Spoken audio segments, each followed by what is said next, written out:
Welcome to Community at Home. This is our opportunity to try to speak some truth into our lives. One of the things that we're about as a church is to help each other live the truth of Jesus in everyday life.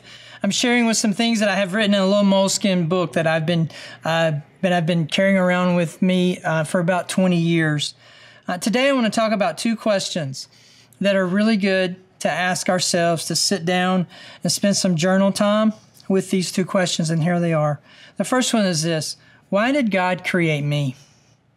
Or why did God create us? Why did God create mankind? It's worth taking a walk and pondering on that and thinking through that and praying through, asking Jesus, why did you create us? And then the next question is this: what does God require of me?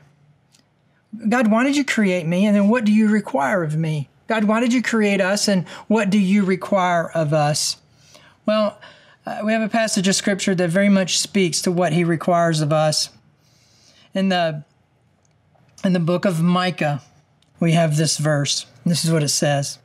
It says, "O people, the Lord has told you what is good, and what he requires of you is three things: to do what is right." To do what is right. Now, in order for us to do what is right, we have to know what is right.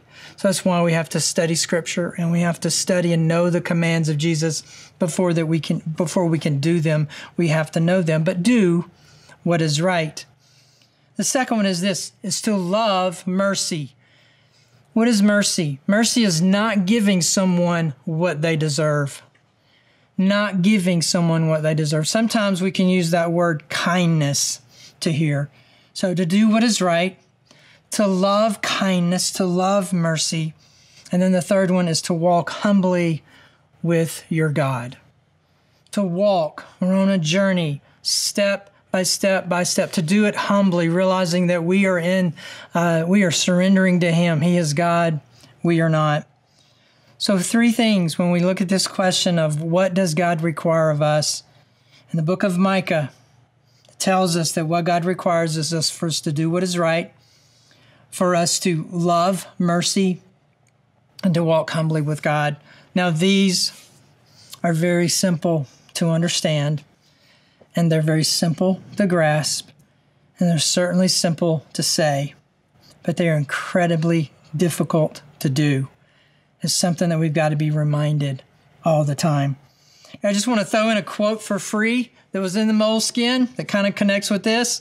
It just happened to be what was on the same page. And this is from Robert Keck. "It's better to have a heart that makes love than a mind that makes sense." It's better to have a heart that makes love than a mind that makes sense. So give that some thought. Do with it whatever you may wish. We will talk to you soon.